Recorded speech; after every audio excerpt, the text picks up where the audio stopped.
friggin' McGibbon. Zach, we are on the precipice of major events coming up soon, far in between. How are you on this Saturday morning? We don't get a ton of Saturday morning episodes to record, but first of all, how are you?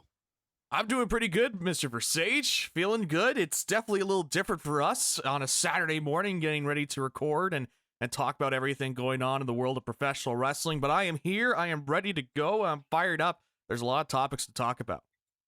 There certainly are. And I can tell you, Zach, I know we've said this before, but I promise people, it's been a long few months. It's been a long couple of years. However, we are going to take not only This Is Wrestling, but some other stuff into a new stratosphere. And it's all coming up very, very soon. Hope you stay tuned. It's been a long time coming. That's been completely my fault. But some of it's been out of my control. But it's all being fixed, Zach. It's all getting thrown in the rearview mirror, and we're going to be on to bigger and better things. I can't wait, especially for the This Is Wrestling, because we have so much to talk about. Yes. And included in that, we'll get to all of this in this episode of This Is Wrestling on Saturday morning, and then we're going to be back, I'm sure, probably on Monday with a lot to recap, because coming up this weekend, we have Saturday night's main event coming up tonight. Never thought that our truth would be in the main event, but okay. Saturday night's main event from a WWE perspective, Double or Nothing from AEW pay-per-view on Sunday night. And we got a couple of major announcements with major shows coming up in the next little bit. So it's going to be more an AEW show, if that's okay. We haven't talked a lot of AEW in the recent past, just because of things that have come up. But we should start with the fact that WrestleMania, I'm eager to hear your opinion on this. WrestleMania was supposed to be in New Orleans. Coming up, WrestleMania 42. It has been moved back to Vegas, where WrestleMania 41 was, with the promise of Triple H coming up and saying, oh, we're going to give you Money in the Bank in 2026, and we got future events. Don't worry, New Orleans. Don't worry for all you people who booked flights and non-refundable hotels in New Orleans for next year. Don't worry about that. We'll be back in years to come. What did you think of the announcement for WrestleMania and the impact going back to Vegas for a second straight year and being taken out of New Orleans this year? I was surprised, but as I kind of read the story, I guess I shouldn't have been surprised that they would move off of the WrestleMania 42 location, considering we saw what happened with WrestleMania 41 last year, where it was supposed to be in Minneapolis, and very similar kind of discussion points where it moves over to Vegas. And granted, they didn't officially announce that WrestleMania was going to be in Minneapolis last year.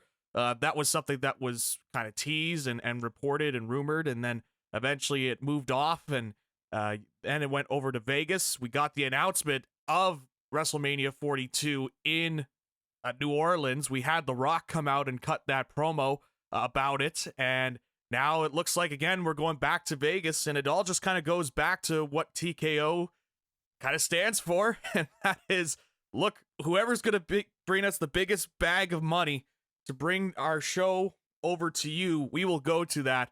And clearly, they're not afraid to do it, even if there is some sort of a deal that's already been in place. So as you mentioned, New Orleans will not get WrestleMania 42 next year, but it's okay, because they will get Money in the Bank next year.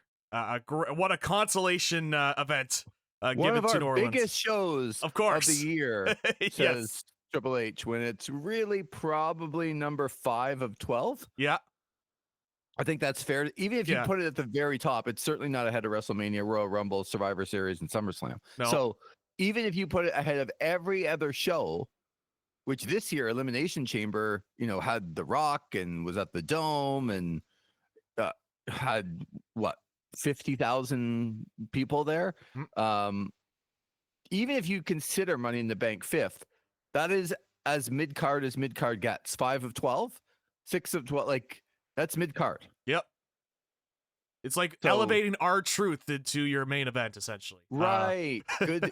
Actually, I think our truth is 12 of 12, but Yes. yeah, but I understand what you're saying. Yes. For him saying a premium, one of the biggest events we have, that's a fib. It's Yes. not. It's a mid-card event for you as far as pay-per-views are concerned. Absolutely. But it goes back to, what we were discussing, I think, a while back about, The Rock's comments about Elimination Chamber, how they needed more tickets to be sold. I think this is kind of going back to what they want from their events, is the idea that they can have these PLE events that bring in a lot of people so that they could go to these governments and sell them. So that in the case of this, where WrestleMania moves elsewhere, or goes, in this case, goes back to Las Vegas, then they could sell off the other events. Like, look, you may not be getting, the prime 50,000, 60,000 people at WrestleMania, but you've got our other events where we've been able to sell, 30,000, 40,000 people. And this is the consolation prize. I think that's the thought process that WWE has when it comes to getting these. And again, it just goes back to who's got the biggest bag of money. And in this case, Vegas was pretty happy with how WrestleMania did, it sounds like. And notably, they had that show during the Easter weekend. And, I've heard a little bit of analysis on this, and it makes a lot of sense to me, where, Vegas is starting to lose a little bit of its tourism aspect because gambling is a lot more, prominent now in the States. A lot more states are legalizing it. And so the appeal of Vegas being sort of a gambling city is kind of going down, and plus the tourism aspect is going down. So they bring in WrestleMania, they schedule it for Easter, which is a little later than usual for WrestleMania, to try and bring them all this tourism. And it sounds like Vegas was very happy with how things turned out in terms of the amount of people that it brought, that they were like, hey, can you do this again? We'll pay you money for this. And who among TKO can say no to a big bag of money? So that's how I kind of looked at everything there. Okay, so my question is now, maybe I was the only one who felt this way, or I'm in the small minority. I kind of felt like this year at WrestleMania, for the fans, this was maybe a tipping point in the prices are too much. People had already booked this like a year out, going to Vegas. It's going to be awesome. But I thought that there was a point at this year's WrestleMania where the money spent from a fan's perspective did not equal the experience. And maybe that's just a bad WrestleMania card, one of the worst WrestleMania cards of all time, in my opinion. Mm-hmm. And can they do better? Well, I hope so. For our sakes. However, I know people, I'm sure you know people, who actually went to Vegas and spent thousands of dollars to maybe not get the experience that it should have been for that amount of money. I know things have gone up in all aspects of life, but if you talk about events that have happened before, even if they are pricey, if they're incredible events to go to, and you get, I don't say the experience of a lifetime, but you get a great experience. Some people are willing to pay top dollar to have that incredible experience. How many people do you think went to Vegas this year and spent those thousands of dollars for tickets and hotels and flights and came away with it? That was worth every penny, even though it was expensive. I can't wait to do that again. Am I wrong when I think that? I don't think you're wrong at all. There are certainly going to be people that, even if the card wasn't great, they'll talk about the experience of going to Vegas and going to all these different shows and taking part in all these different events and not regretting it. But I'm sure when it comes to the quality of the card and the people that went down there, I'm sure there were people that were like, this was not something that I thought it was going to live up to when it comes, especially with the amount of money that were spent on tickets to go to WrestleMania this past year.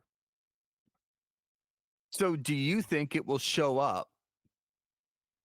Because I wonder, because I guess I don't understand sometimes the worldwide economic thought process about, look, it sounds like a lot of people. What did they have? 65 and 68 or something like that? Something like that, yeah. It was give or take 135, 140,000 people for 2 nights. It's an incredible achievement. But maybe I'm underestimating that number is not that high, because literally people are flying from around the world into Vegas. They're not just coming from, a few hours away. They're coming from all over the world. And if you get enough people from all over the world that just want to be there for the experience, you might be able to get it again. I would say that the prices are not going to go down, and the prices will be equal or more next year than they were this year. I would be very surprised if they put 68,000 in there both nights from what they gave to people this year. Because if you went this year and spent all that money, would you go and spend it again? I think more people than not would not go. So do you think they'll get 130,000 people next year for the 2 nights? I don't think so. I think by that point, the way that I'm kind of seeing with WWE, like I still think we're kind of on the other end of their hot period, is how I'm seeing with WWE right now, where they're still going to get a lot of people going to their shows, and they're still going to be able to, they're still going to be able to fill out those buildings or whatnot. But the ticket isn't as hot as it was, let's say, in 2023, 2024, when we were at the peak of the Bloodline story. So I think we're kind of on the other end of it right now, where it's starting to, the demand is starting to go a little bit lower. I still think they're going to have a significant amount of people in WrestleMania next year, because I think there is just this kind of core group of fans that TKO is still going to try to appeal to. And there are people, like, for what we say about the ticket prices, and trust me, they are high, and I am not paying that much to go to a WWE show. I'll say that right now. But there are people in that core group of WWE fans that will go and see it for that price, and they will see it as worth it. And, we kind of joke about, oh, there's these meet and greets, and there's these, golden platinum tickets selling for $5,000-$10,000. But the big thing about those tickets is that they do sell out. So I think there is still going to be that core group of fans. I still think they'll put in a good amount of people in that building. Will it be, the 68,000 to 70,000 or whatever it was this past year? I don't think so either. But I still think you're going to get like a 55,000, 60,000 people that are going to go be in that building, and still have it look like it's a pretty packed building. So I think that's why TKO is kind of unfazed, and plus they're going to get some sort of other revenue sources coming in. So I don't think it'll be that big of a deal in terms of a TKO standpoint. I think it's just more about who's going to give us the maximum dollar value when it comes to going to Vegas. And final thought on this, I would equate, as a person who covered hockey for a very long time at the professional level with the Ottawa Senators, there is a lag, like you're talking about. And the lag would be, I remember back in 2017 when the Ottawa Senators went within 1 goal of the Stanley Cup. Sorry, Sens fans, losing in double overtime in Pittsburgh in Game 7. But the next year, there was so much excitement. And it took a year. Like that year, they had great season tickets. The team sucked, but in 2018. But people went because of the excitement built off of 2017. And even a little bit, it came down a little bit in 2019, but it didn't go down as much as I thought after a bad year. But you put a second bad year in, and all of a sudden things went downhill. Yeah. Because there's about a 6 month to a year lag on where the product is and where the money coming in for tickets is. So I really think we're at that point right now where the WWE better fix some things long term. And I know they think they can, and that's great. And maybe they can. I'm not going to doubt that they can, but I'm telling you, John Cena against Cody Rhodes in the main event at WrestleMania, John Cena against Randy Orton, one of the worst matches I've ever seen. John Cena's fighting R-Truth in the main event of Saturday night's main event coming up tonight. Where are not only are these matches bad, that's not as big of a point as where are the future stars? R-Truth is not a future star. Randy Orton's not a future star. Can Cody get back? Sure, I guess. John Cena's certainly not a future star. Roman Reigns might be going to film a big movie. You got CM Punk. I know you can talk to me about the Braun Breakers of the world and, you know, some of the up and coming people within the company, but those aren't names that are going to move the needle. Yeah. And they keep relying on the Randy Ortons, the John Cenas, the Bloodline storyline. Let's bring back the Undertaker again for something. Let's bring back Stone Cold for something. Let's just keep dipping into what was good 20 years ago. Obviously, we've talked about The Rock a lot. Where are the new people that are going to take it that I'm going to be really excited about WrestleMania? And this is the point I want people to think about. You always do things. I try and look at things from the end and then map it back to the beginning. If you don't think there are plans for WrestleMania next year already within the creative group, I think there are. Now, whether they get thrown out by The Rock in March next year or not is besides the point. They have a plan. What would you say, Zach, before we leave this topic, just off the top of your head? You would think that somebody has a plan for WrestleMania next year. It's May. It's almost June. Yep. What do you think that the big plan, like just the top storyline, the top match is? Like, who wins the Rumble? Who comes in to challenge? What is the main event? What is 10 months out the WWE thinking about what their main event would be? Man, I certainly would think Cody would have to be involved in that. You know, you're not getting Cena for next year, so I would have to think that Cody is involved in next year. I'd have to think Roman's involved next year. I maybe you kind of pencil in The Rock just in case. Oh my God. Before, I mean, you have. Unfortunately, you always have to kind of factor him into plans. And not to cut you off, and I don't want to belabor this point for very long. The first three names that you just mentioned, Cody and Roman, we saw him back-to-back WrestleManias. Mm-hmm. Those are the first two names that you mentioned that we're going to see maybe for a third time in 4 years. I'm not even doubting you. I think Punk is probably involved if he can stay healthy. Yep. But I don't have a better answer than that. Think about that. For the third time in 4 years, that's your big plan? And people are going to go pay thousands of dollars to see something that they've already seen? And quite frankly, I don't know how not that the matches were incredible, but I don't know how you beat the moment of Cody after losing the first year, coming back, being on the run, having the moment. I'm not sure you get bigger than that with Cody and Roman. So you're going to run that back again? Oh my God. And then now you're involving The Rock. I don't want to see The Rock. I'm done seeing The Rock and Austin and Undertaker and all Cena. I'm done. As much as I respect all of those guys, it was 25 years ago, man. Like this is not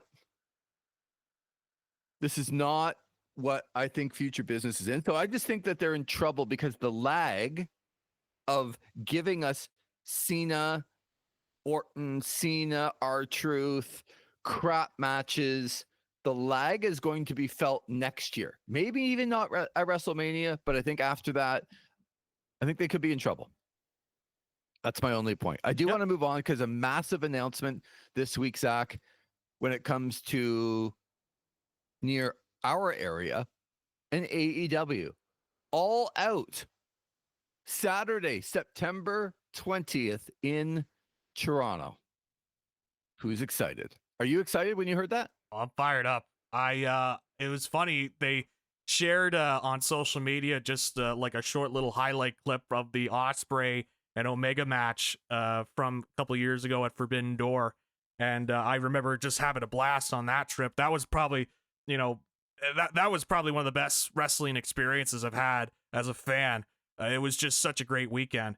And so it's funny, they kind of planted that little kernel for me that maybe they were looking at coming back to Canada for a pay-per-view.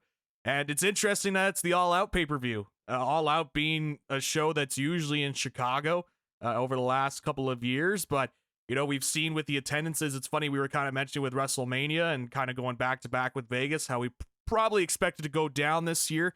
But I expect something similar as you kind of see something similar with All Out, where, you had your peak years and then it kind of goes down from there as the popularity of the company kind of went down over the last couple of years. So they're moving All Out to Toronto, and I am very excited. I'm gonna try and find somehow, some way to get to the show. We'll kind of figure something out from there. But Zach, let me cut you off. Yeah. You don't have a choice. I'm going.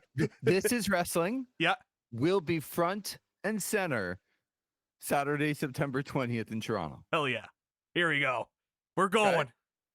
Now, one of the things that I love about this, first of all, get excited about an AEW pay-per-view this close to be able to go. But I think it's worth noting, you just mentioned All Out has usually come off the heels of Forbidden Door, on the heels of All In. Yep. Like a week, maybe two afterwards, and not everybody who was at the big All In show was at All Out. And I don't want to say it was a B show, but it certainly wasn't the very top. But now it's a month out, because August 24th, Forbidden Door, with All In being in July in Texas. You have July 12th in Texas. You have August 24th in London with Forbidden Door. And then you have a month until All Out. I expect all of the top guys to be there. And I expect this to be a big show, All Out, where before, maybe it's harsh to call it a secondary pay-per-view, but I think it was. Maybe not in the like WrestleMania, then Backlash, but All Out was not what All In and Forbidden Door were, and now it is. Yeah. That excites me a lot. Like the fact that it's 4 weeks out and not so close to All In. To be able to have that, Zach, I think is awesome. I think for the not only the Toronto fans, but the AEW fans, and to know that they've reprioritized. Is that a good word? Yes, I think that's a great word. So we will be there. What's your first thought of what that show would be? Because for me, I don't care how they get there. Like, I don't know. We're going to talk about Double or Nothing coming up here in a minute. I don't know whether Will Ospreay is going to win the title at All In and win the number one contendership against Hangman. He might, coming up this weekend. But if I had some money to put down, Will Ospreay will have the title coming into All Out in Toronto. Do you think that's a fair statement? Is that what I think that's a good prediction. I would certainly love to see that, but I think that's a fair prediction. It certainly will come out to what happens with the Double or Nothing show and everything else after that, but I think that's a fair prediction. So my first thought when I heard this was a couple of things. Like, they do cater a little bit, like everybody does. And I criticize WWE sometimes when they do this, right? When Rhea Ripley and Nia Jax was the main event of their pay-per-view in Australia, and it was like, all right. They do cater a lot to where they are. I mean, Drew McIntyre in Scotland, and like, I get it. It's important. I think Kenny Omega will be heavily featured in this. Do they run it back against Will Ospreay from Forbidden Door, that clip that you were talking about, the event that we were at in June of 2023? And doesn't it feel that, I'm not even going to call him by his nickname, but Adam Copeland and Christian will be back together and maybe facing FTR or something for the tag team championship? I just think for AEW, putting Edge and Christian back together in Toronto and then having Will Ospreay as your champion and maybe giving us Kenny Omega again in that spot. But regardless of what they do, to me, Ospreay the champion, Omega featured, and Edge and Christian maybe back together again would be incredible theater for me. Fair? Oh, totally fair. It's funny. The first thing I thought of when I saw that All Out was going to be in Toronto was like, oh well, this is the perfect time to, do Edge and Christian, Adam Copeland and Christian Cage together to face off against FTR. Like that's just the perfect environment, the perfect event to do that match. So that was my first thought, and then obviously everything else there with Ospreay. It's like, oh, maybe Ospreay is going to be the title holder at that point, and everything else underneath in terms of, we'll probably hopefully we'll get a Swerve Strickland match in there as well.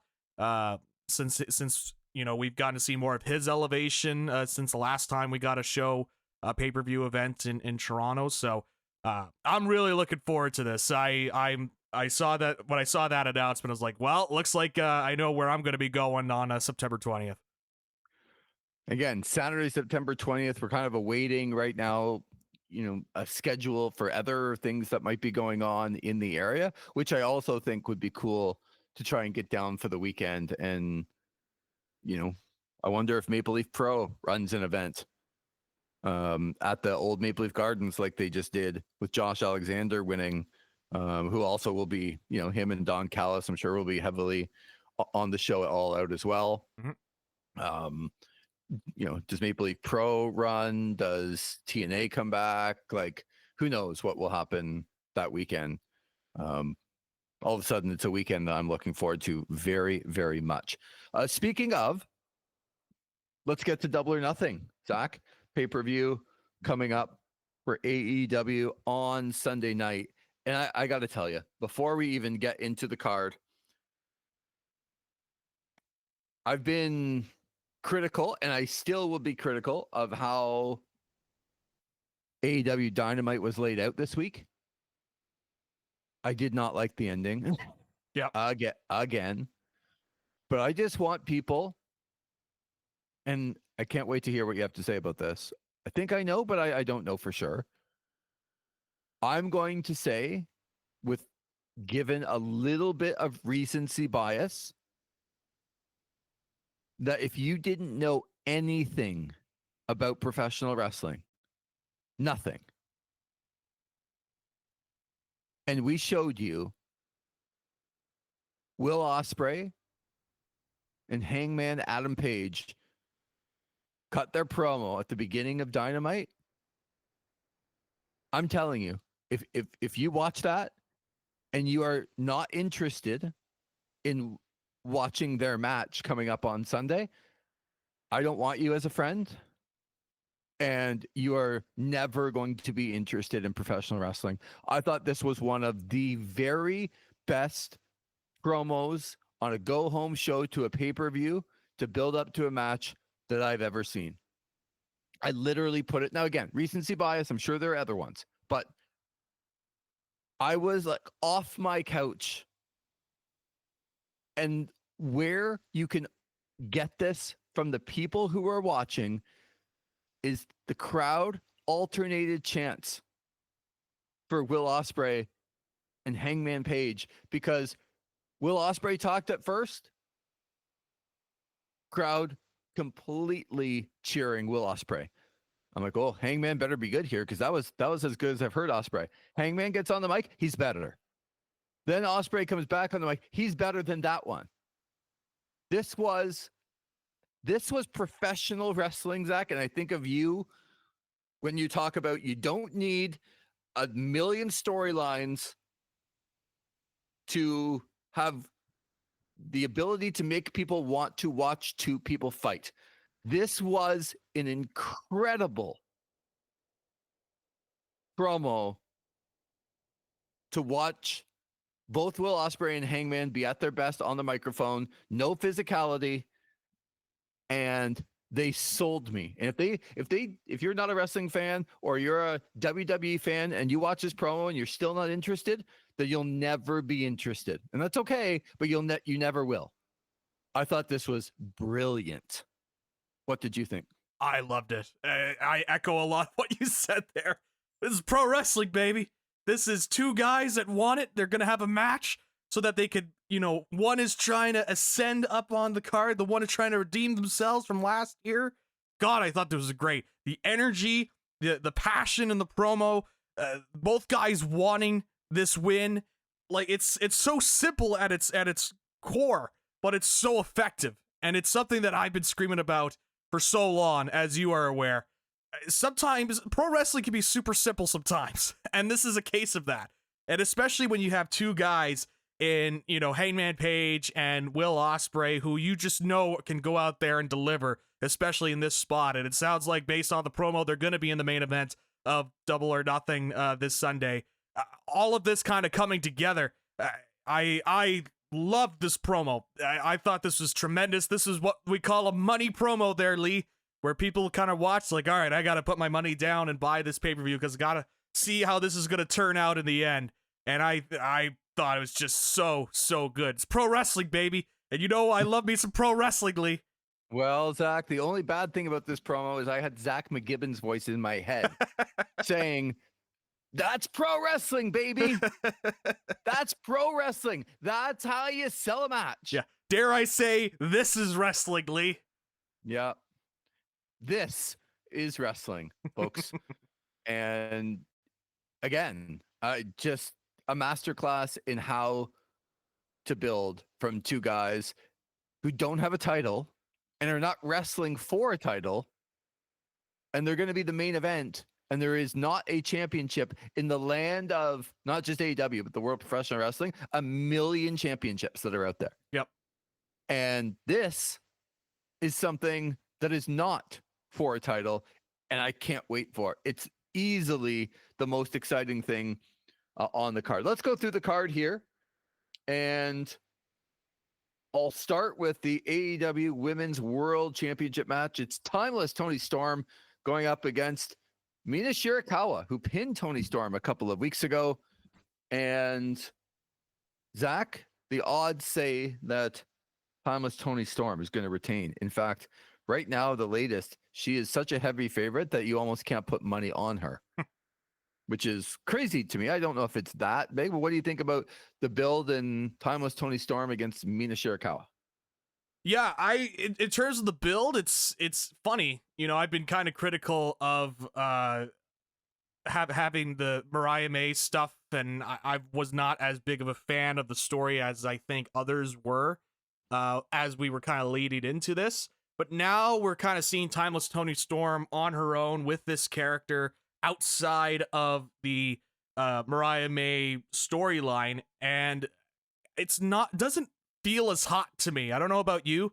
In terms of the character, I still think she's over for sure. She's still gonna get reactions and whatnot, but it's clear to me that the Toni Storm isn't as much of a focal point ever since this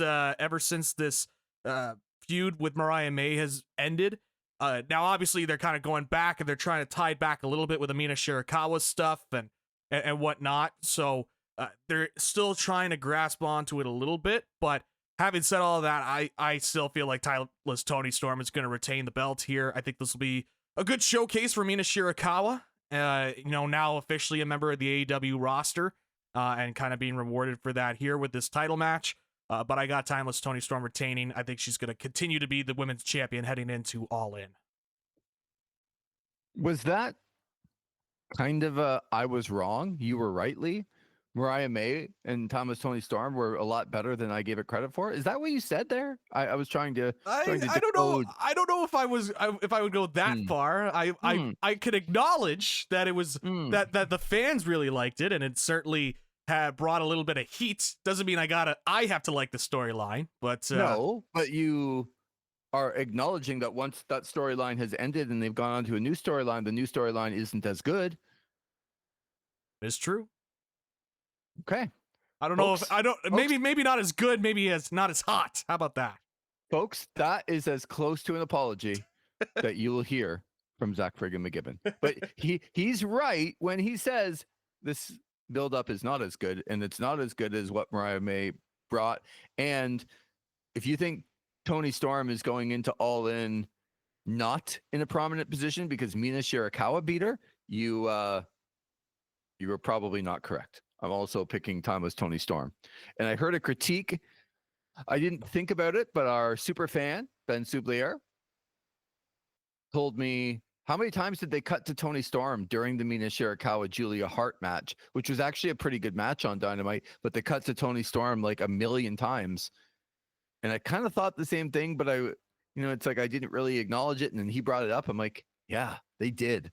They really kind of missed some of that match, because if Tony Storm's on commentary, you don't need to show her on camera a million times. You can hear her. And it's all about her jokes, and like it was the Tony Storm show with a match going on at the same time. Yeah. I think that they've they say in NASCAR they've jumped the cushion, where they've gone past the edge and they end up getting into the wall because they're out of the groove. I feel like they're out of the groove with this one. They've gone a little bit too far. You don't need to put Tony Storm on camera 10 times during one of your feature matches with two women who I think had a pretty good match. And as Ben pointed out, and I kind of agree with them, I didn't see half of it because I saw Tony Storm. Yeah. So I thought that was a good observation. Let's stick with the women's side. In the women's Owen Hart tournament finals, have TBS champion Mercedes Moné going up against Jamie Hayter in the final. And the odds say that this one is not close, but certainly a lot closer than the other one. Mercedes Moné favored in this match against Jamie Hayter, but there is the thought, of course, with Jamie Hayter that, you have All In, but then you have Forbidden Door in London, and she might be featured in that. So your prediction, Zach McGibbon, of Mercedes Moné, Jamie Hayter in the finals of the women's Owen Hart tournament. This is interesting because I could see both angles here of where you want to go. I hear Ben Soublier in my head when it comes to the Jamie Hayter selection, and I can also see the Mercedes Moné routes because you got a big money match right there if you wanted to, with Timeless Tony Storm and Mercedes Moné at the big show in All In. But I'm going to go with Jamie Hayter here. I'm going to go a little bit off the beaten path. I think Mercedes Moné you mentioned is the favorite. I'm going to go with Jamie Hayter because I think it's too soon to do Mercedes Moné and Timeless Tony Storm at this point. I think that's something that they could hold off on. And I think you could build up a little bit more of the backstory with Jamie Hayter, and you could still have it be a good match. So I think they can wait on Mercedes Moné. You kind of have the tease. I know that, she's been coming out and doing the matches, but I don't think they're going to do it quite yet. It's just a feeling I have. So I'm going to pick Jamie Hayter here to get the victory. This is going to be my little upset pick, I guess, for this women's final. Yeah, I think there's an argument to be made on both sides here for sure. I'm going to pick Mercedes Moné only because I want to have faith in the AEW brass. I would disagree with you a little bit, where I think I understand your argument. You can hold off on it. It's too soon. Mercedes Moné's had that TBS championship for longer than anybody. She's had it for what, a year and a half? Quite a while, yeah. Okay. It's too soon that she actually gets a world title match. Mercedes Moné should be in a world title match or the world champion, and has yet to be in that spot. If you're going to sell a match, there's only one match at All In, which, if that is your biggest show that you've been promoting for a very long time, and it's going to be deep in the heart of Texas, and you're expecting a big crowd, there is no other women's match that can sell more than Tony Storm and Mercedes Moné right now. So if you don't put that on the card because you're waiting for something else, I think you're wrong. It doesn't mean they won't do it. Mm-hmm. It doesn't mean there isn't an argument for Jamie Hayter to win and be involved in Forbidden Door and going in as champion, all that stuff. But the biggest match you have in your company on the women's side by far is Tony Storm and Mercedes Moné. If you don't put it on your biggest show, I think it's a mistake. So I'm going to have faith that they're not going to make that mistake, and Mercedes Moné will face Tony Storm coming up at All In, so she would win. I don't know how we got to a stretcher match between Ricochet and Mark Briscoe, but somehow we did.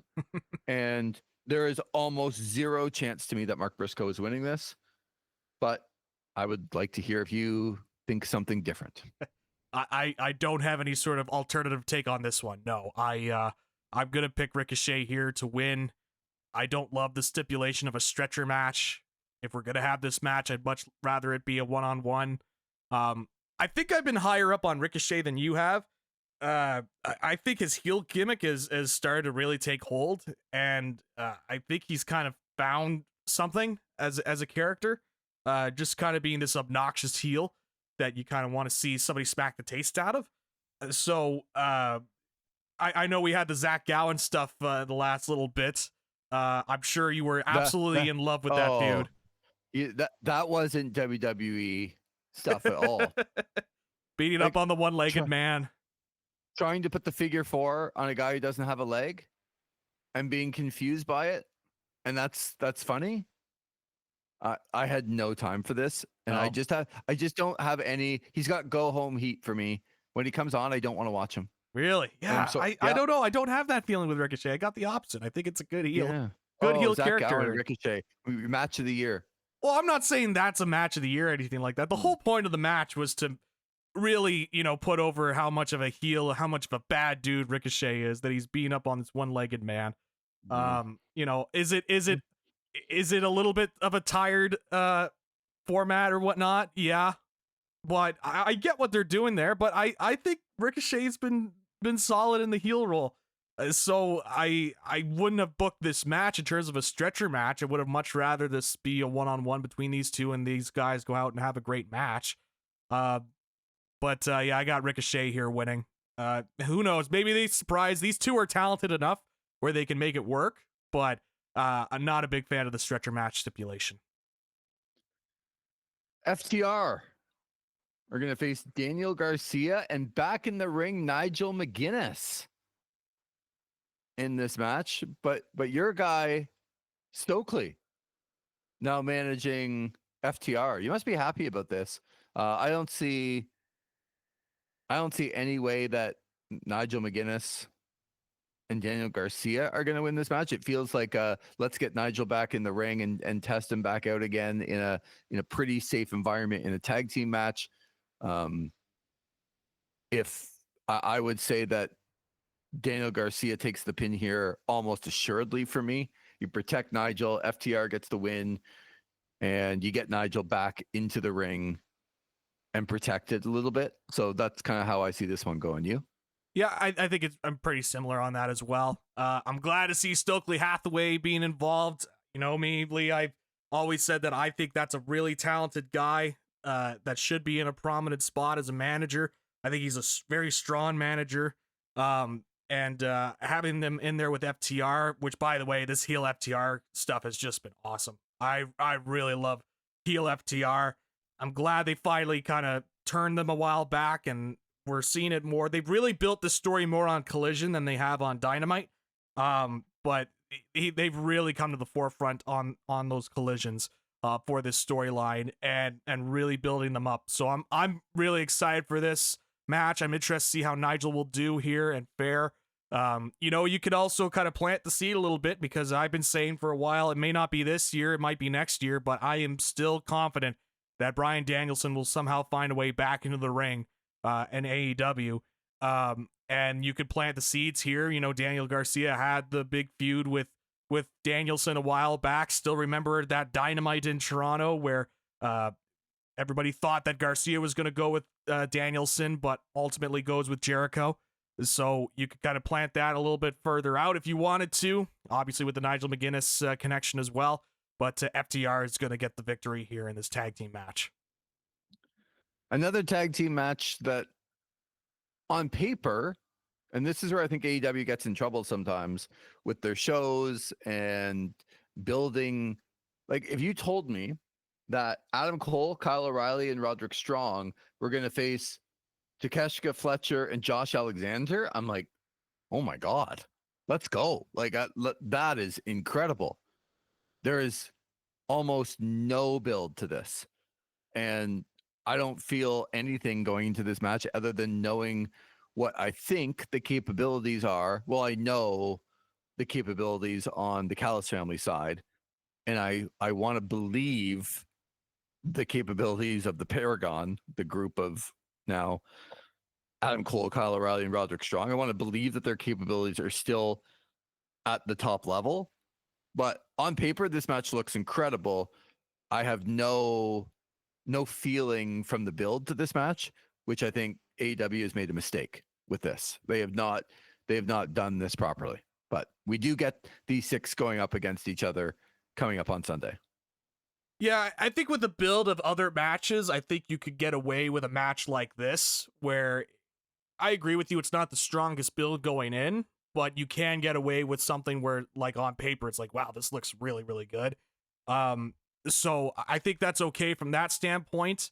I think this could be really fun. It really depends on sort of the mindset of the Paragon here, especially Adam Cole, and how they're going to approach this match, because I have no doubt that Takeshita, Fletcher, and Alexander will go out there and deliver at a stage like that, especially in a guy, like, we know what Takeshita and Fletcher can bring, but Alexander is still kind of getting himself acclimated on the roster and getting himself known. Now he's in a pay-per-view spot. You best believe he's going to go out there and show that he belongs in that group. In the case of the Paragon, you know, I've always been a big Roderick Strong guy, and I really like Adam Cole and Kyle O'Reilly, but in the last couple of years, we haven't really seen that peak of Adam Cole. So I'm hopeful that they can go in there with the idea that we're going to go out there and have this tremendous match, because these are guys that are totally capable of doing that. I still feel like, you know, with you want to try and keep the Don Callis family going. I know they're trying to get a little bit of focus on Paragon, but I'm going to pick the Don Callis family to get the victory. Yeah, I am too. They're just so strong. And I don't think you bring Alexander in. What was it, last show or 2 shows ago? We were surprised that both members, Takeshita and Kyle Fletcher, lost. Mm-hmm. I don't think you can just run them out there with how good they are right now. You can't just run them out there and lose in a match like this. Yeah. They're some of your top guys, and they will be going forward. So I would agree with you that the Callis family wins this one. Another match that on paper, I'm like, yes, this is awesome. What's the build to Mike Speedball Bailey and Kazuchika Okada? I'm not sure. But anyway, we get them, and I'm excited to watch it. But it's another missed opportunity for me, because when you have the caliber of athletes like this, I'd like to see the storyline match up. It hasn't, in my opinion, but we do get Okada and Speedball Bailey. Yeah, I want to say Speedball Mike Bailey has really acclimated to this AEW roster so well. Better than I thought he would. Like, he was somebody that we all knew. Like, we got the chance to see him here locally for C4, and obviously in other aspects of TNA. We knew what he could bring to the table, but how he's been able to adapt on that AEW roster, like, he's had some tremendous matches since joining All Elite Wrestling, and they've really done a good job of focusing in on him. Again, the build to this, it's nothing spectacular. It's him calling out Kazuchika Okada and Okada saying, look, you don't call me out, I call you out, and so we're going to have a match. So the match itself, I think, is going to be a lot of fun. I'm hoping that Okada will have his working boots on. You know, I still believe that there's still work to do in terms of rebuilding Kazuchika Okada and the aura that he had many years ago in New Japan. But I have a feeling these two will go out and have a very good match. Speedball Mike Bailey has just been delivering ever since he's been on screen, and Okada's Okada. So while I agree with you on the build, I would like a little bit more. I still think this is going to be a real tremendous match. And I'm picking Okada to retain. Yeah, Speedball Bailey's not winning. No, he's not winning. Okay. We got an Okada and Omega match to get ready for at All In. Unfortunately for old Speedball, I don't think he's going to get the victory. And look, one of the similarities in the last few shows for AEW is like the wrestling. When you look at some of the names, oh, I'm excited about that. I'm excited about that. But the storyline doesn't match up. How many pay-per-views in a row have we had the World Tag Team Champions defending against a team that have absolutely no business in getting a title shot?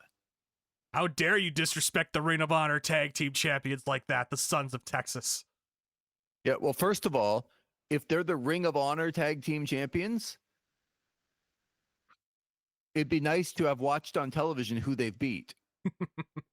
But we don't get an opportunity to do that. Second of all, Dustin Rhodes as a champion and going after another championship in 2025 feels a little WWE-ish to me. It was the Outrunners. It was who did they face last show? The Hurt Syndicate. Someone bad. Somebody that had absolutely no business being in the ring with them. Wasn't Top Flight. Anyway. Well, I'll figure it out in a second. The Learning Tree. Big Bill and Brian Keith. Yeah. How I'm sorry, Learning Tree. How could I have forgotten Brian Keith's name? It's just another run of the storyline of MJF being in the Hurt Syndicate is not like that's greater than the actual World Tag Team Championship match or opponents or anything else going into it. I just have no idea why this is happening. Yeah. I don't get it. It doesn't make the World Tag Team Champions look strong. And I don't understand it. And then we go into these matches and you always say, well, they should just squash them. But they can't squash the Ring of Honor Tag Team Champions because the Ring of Honor is owned by them too. And like they can't squash them. So we know it's not going to be a squash. Yep. And the Tag Team Champions who will retain the Hurt Syndicate will look weak again at the end of this. And I don't understand it. But that's what's going to happen. Yeah, this is just a carryover until we eventually get to FTR versus the Hurt Syndicate. Because the way that this story is going, like, I think you and I can agree that they're trying to emulate a lot of what happened with Sami Zayn and the Bloodline here with MJF and the Hurt Syndicate, where it's just the odd one out in that group and whatnot. So Hurt Syndicate obviously will retain. I'm sure that Dustin Rhodes will go out there and for his age do a Destroyer again, and people will be like, "Oh my God, he did a Destroyer!" And Sammy Guevara will continue to underachieve, despite being a pillar, I guess, of AEW. I like what you said. You know, these matches should be the Hurt Syndicate beating these guys in at least in an extended squash, like super dominant, but it never seems to be that way with these pay-per-view matches, and it just like drives me insane with this sort of stuff. But like what you said, the focus isn't really the tag team titles, unfortunately. Right now, the focus is MJF in the Hurt Syndicate. But at the end of the day, I really hope that the Hurt Syndicate is able to do what we know that they should be able to do, and that's hurt people. Very good, Zach. Thank you. Very good. All of this ends with MJF turning on the Hurt Syndicate becoming good guys and, you know, facing off. You know, does FTR go with MJF? I don't know. They've had that alliance in the past. It's not out of the realm of possibility. Yeah. And could you see that happening? I could. But regardless, it's the third show in a row this year. Is this their third show of the year? I believe it probably is. We had Revolution. We had I think this is the fourth. I could be wrong here. We'll pull it up. Yeah, Dynasty, Revolution. Oh yeah, you're right. This is the third show, unless you wanted to include Wrestle Dynasty, which was that combo New Japan show. But no, I don't, because the point I'm trying to make is that it's the third show of 2025, and it's the third meaningless World Tag Team Championship match on the cards. Yeah. That's not a good run for them. However, let's move on. And we're going to get to some of the, well, I guess there's only a couple to get to here. Let's get to, I don't think I've missed anything. Anarchy in the Arena before we get to the main event. Yeah, I think we were able to get through everything, unless you wanted to talk about the dark match of Megan Bayne and Penelope Ford versus Anna Jay and Harley Cameron. I don't. No? Okay. So, no. Megan Bayne's going to win. Spoiler alert. Whoa. All right, there you go. Kenny Omega, Swerve Strickland, The Ops, Samoa Joe, Powerhouse Hobbs, and Shibata, and Willow Nightingale going up against the Death Riders, John Moxley, Claudio Castagnoli, Marina Shafir, Wheeler Yuta, and the Young Bucks, Matt and Nick Jackson. Anarchy in the Arena. Hated the way the show closed on a Dynamite was terrible. Like Gabe Kidd's not officially in the match, but I guess he is officially in the match. Probably a pretty good chance we're going to see him. Just your thought on the Anarchy in the Arena style of match and what it's gonna mean, like going forward. Do you get anything out of these type of matches? The last Anarchy in the Arena match that I really enjoyed was the one when Eddie Kingston came out with that thing of gasoline and all the blood coming down, and it was just a violent brawl all around the arena. That was the last one that really grabbed hold for me. Other ones have been, fun little fillers, but have gone probably a little too long. Was it the last year's one where Darby Allin was hanging upside down and not able to get the pinfall, going a little bit too into the goofy realm? I think with Jon Moxley involved here, I highly doubt we're going to get some sort of goofiness. Because say what you want about the gimmick of the Death Riders, and I think personally for me, they've been better in recent weeks than we've had, earlier this year. But Jon Moxley certainly approaches things with a more of a serious tone than other wrestlers would when it comes to this kind of match. So I think we're going to get more something akin to what we saw in 2022. It's funny, I go into these matches and I think I'm going to have a real fun time. And usually they're good, but then I kind of leave them feeling like I wanted a little bit more, other than the 2022 match. So that's how I'm kind of feeling going into Anarchy in the Arena here. Where at first it's like, oh yeah, Anarchy in the Arena, like a giant brawl. All these people are brawling all over the arena. But it ends up not being as good as I would hope in my head, I guess. So we'll see. I think these are strong competitors as well. You've got the intertwining stories as well. You mentioned Gabe Kidd. While he's not in the match, I would be stunned if he's not involved in it somehow, some way. Do you get excited at the possibility that maybe Eddie Kingston returns here to go against the Death Riders to counteract the paid security coming from Gabe Kidd? That's certainly an opening there if they wanted to bring Eddie Kingston back. Yeah, I think it's probably the right place for him to come back. Yep. It's a great little spot for him. So yeah, I would think that would be true. I don't have any expectations on this match other than I hope people don't get hurt, and I hope it's enjoyable to get to a finish, and I'm really glad it's not the main event. Yeah. Can I throw this idea out there? Is it a crazy idea to have this open the show? No, not at all. Start off with a wild brawl to get things going. But the only thing is that these Anarchy in the Arena, because there's so many people involved, end up going a long time. Maybe it is the best part to keep the energy from the crowd, who will have some energy at the beginning of it, and then build back up to the main event.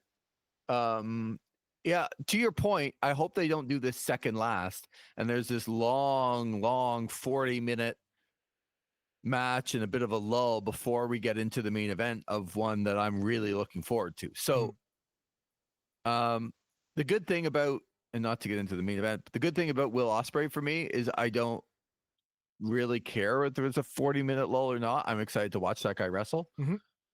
But I think it's a really good point that you make. I would not put this match second last. So I would open the show with it, I think, to try and keep some of the energy of the crowd. If you're going to put it first, though, I would want something else second to sort of keep, I think it's going to be a long first match. So can you get it back going again?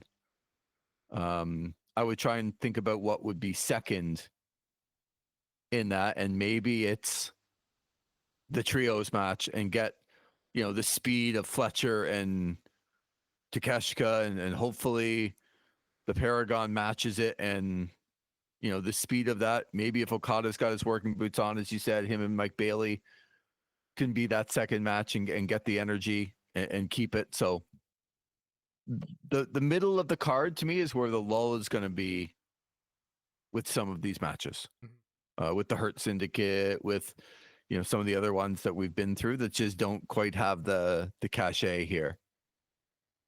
All right, let's get to the main event. The finals of the men's Owen Hart tournament. It is Will Ospreay, Hangman Page, to see who goes to the main event at All in Texas. What do you think? We talked about the promo already. Where do you think this is going? I think Will Ospreay is going to be the winner of this tournament final. I think with Hangman Page, while it would be nice to see him win, I think he's one of those guys where it enhances the character if he loses, and it gives him some new motivations if he loses. And, there's still kind of the looming thing around him with Swerve Strickland, and potentially them partnering up against the Bucks is still kind of something that's lingering in my mind. And there's much more of a path for Will Ospreay to the title in my mind than Adam Page right now. And so I'm going to pick Will Ospreay to get the victory here in the men's Owen Hart Foundation Cup tournament final. And he will take on Jon Moxley for that world championship at All In. That is my prediction. So I'm really torn on this, Zach. I'm going to say reluctantly, I'm going to stick with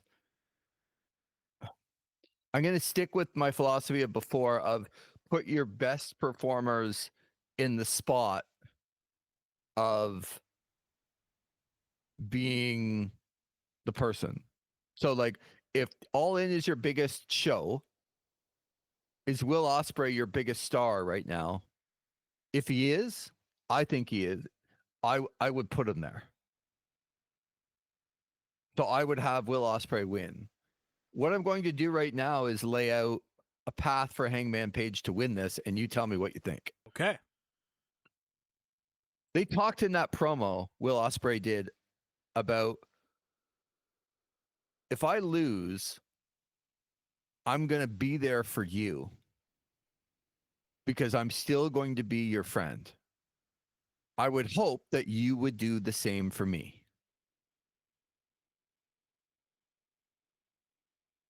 Hangman Page wins tomorrow night at Double or Nothing.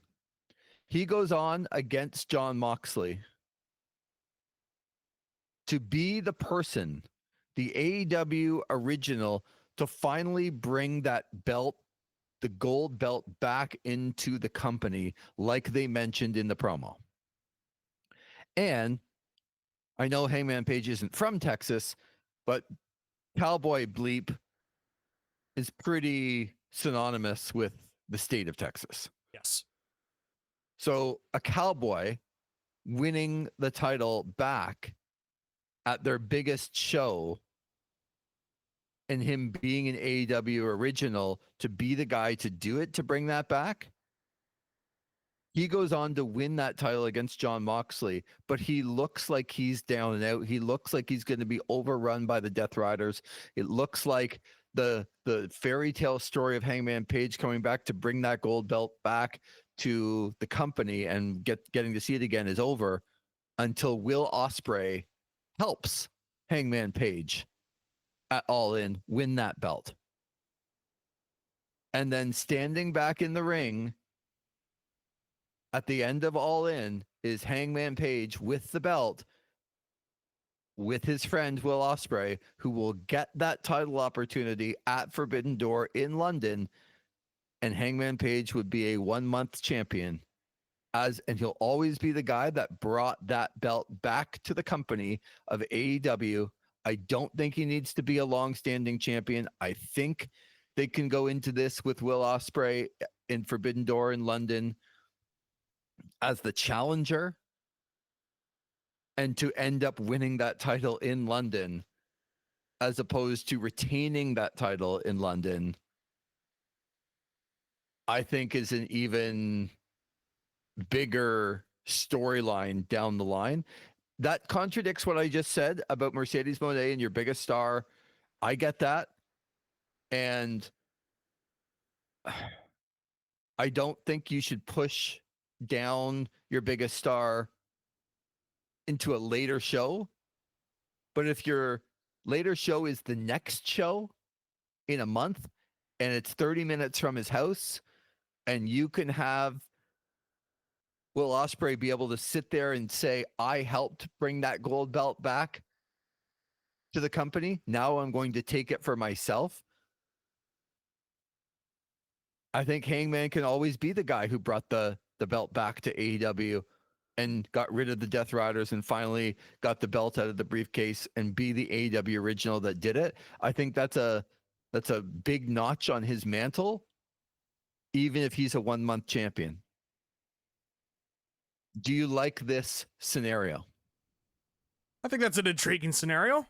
I was gonna bring up the element of you're kind of saving a bigger match down the line, but you kind of addressed it there. You were waiting to say that the whole time I was talking, but then I acknowledged what I'm saying. Yeah, it's true. It's true. You did acknowledge it, so I got to give you credit there. That was going to be the one thing I would have brought up. And what would Ospreay have a match on All In as well? Like, oh yeah. I think would hope so. I think what you would do is you would almost have another number one contenders match, and you would have it be probably Ospreay and Swerve Strickland. Like I think if Will Ospreay isn't featured in a massive way on All In, it's a I was going to say it's a mistake. That won't happen. He will be prominently featured. So how do you prominently feature Will Ospreay at that time, like at All In? If you're going to do Okada and Omega, which we think we're going to get at All In, can you do Ospreay and Swerve and have it mean something? I don't know. It is a good question. I do understand the other side that probably at All In, if Hangman loses this weekend, you get Hangman and Swerve, which is a very long-standing feud. You get that at All In Texas, which would still be great. So I am going to pick Will Ospreay after saying all that, because I'm going to stick with the philosophy of putting your biggest star in your biggest moment. So I'm just telling you that it's not 90-10 for me. I see a path for a Hangman to be there.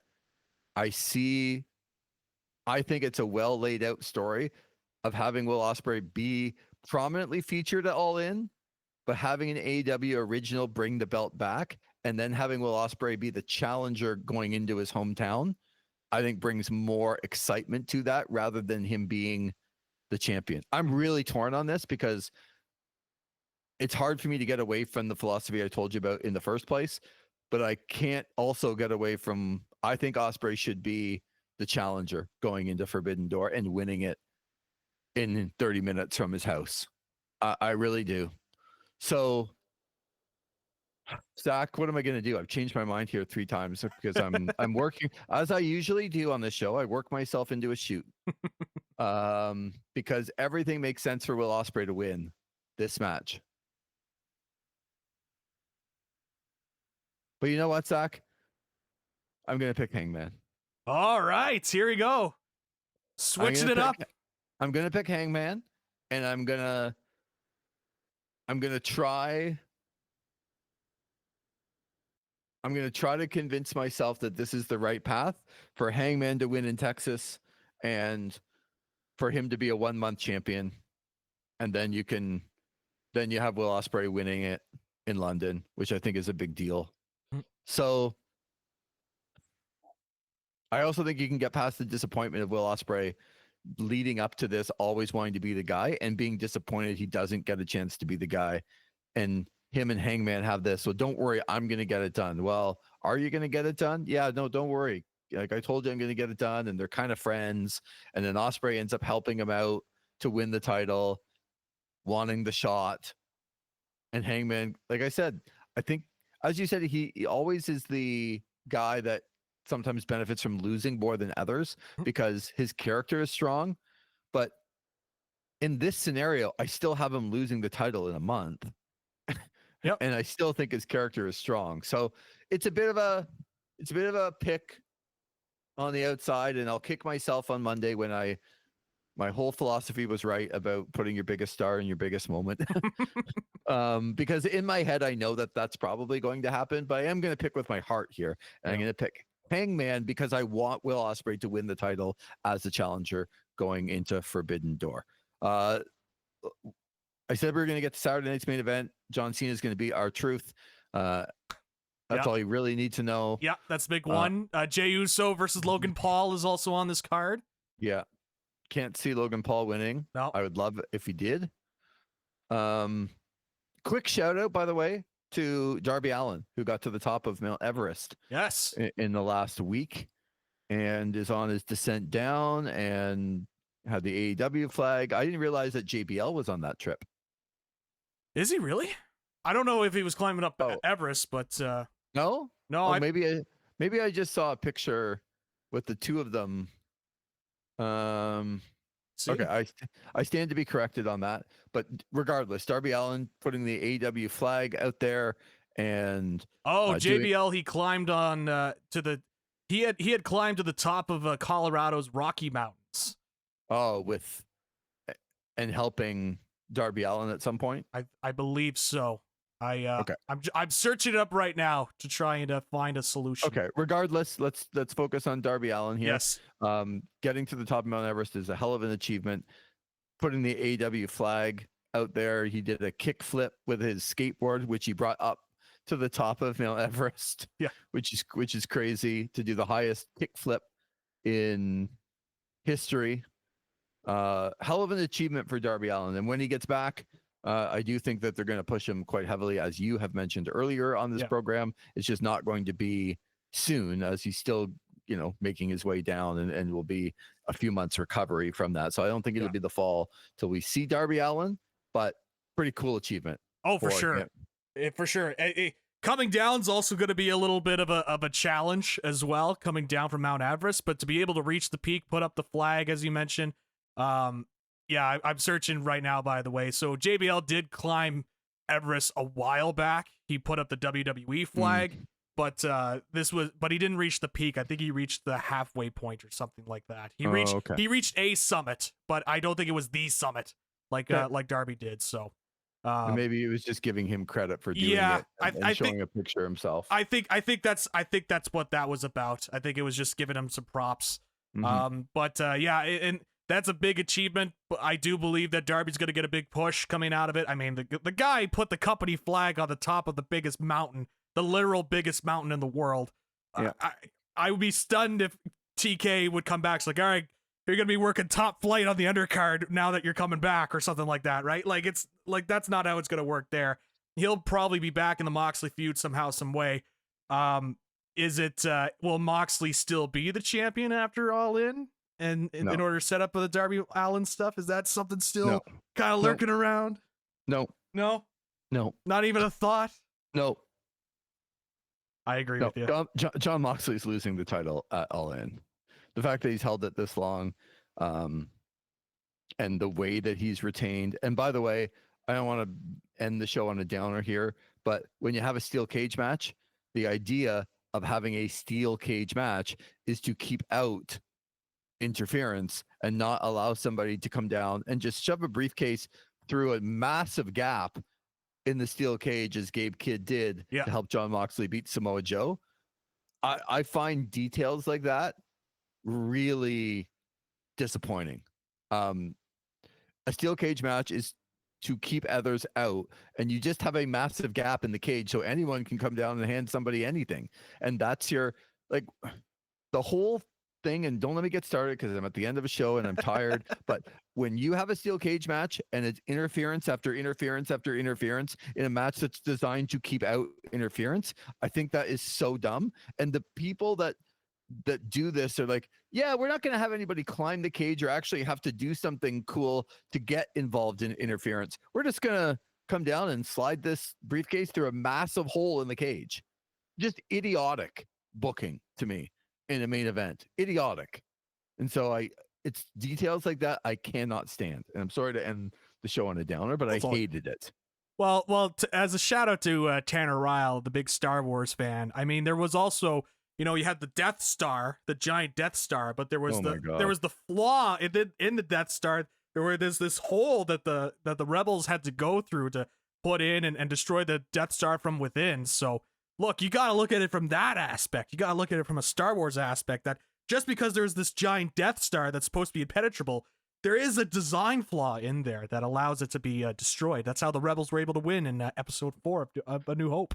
First of all, I've never watched Star Wars from 1982 when I saw the first movie or whatever. I've never watched it since. And I'm glad that people are into it. But if I'm watching AEW, I shouldn't have to think of Star Wars while I'm watching Samoa Joe and John Moxley in the main event. So, no, Zach, I will not. No? Not going to accept that theory? No. All right. I just thought you have two guys that are really, massive names in the industry, and this is what you're doing. We're having a steel cage, but it's not really a steel cage. You can just come down and throw anything in it, and it's fine. And just so stupid. But anyway, I'm looking forward to Double or Nothing. Hopefully Saturday night's main event isn't awful. I'm expecting it to be awful. Yep. And I'm hoping that the undercard of this Double or Nothing show lives up to something and we don't get a massive lull here in the middle of the card. But the main event should be awesome. Ospreay, Hangman for the right to face John Moxley at All In. Zach, this has been fun. Nice to be able to catch up, and we're going to be putting out a lot more. And you're going to have to shine that mug up at some point, because we're going to get on video here soon. Oh so boy. People can watch in live time how bad your takes are and that your apologies aren't real and all that stuff. You could see me lose my mind on video now, and putting my hands on my head and 55 minutes. Yeah, I'll actually put up the 5-5 on my hands. You'll get to see it. He'll be shaking. Yeah. I'll roll away from the microphone after a take, be like, what do you mean that's your take? And and just kind of go from there. So you get to see me lose my mind on camera now. Yeah. Exactly. So that'll be coming up pretty soon. So do I have to wear a suit for that for the video podcast, or is that what's the dress code once we get to video? Well, the inaugural event, you better be dressed up. Okay. Zach, gotta get a tuxedo and get a fancy drink. Dress for the occasion, Zach. I guess the moment will be as big as you dress for it. Okay. You want to come in jorts? Yeah. Okay.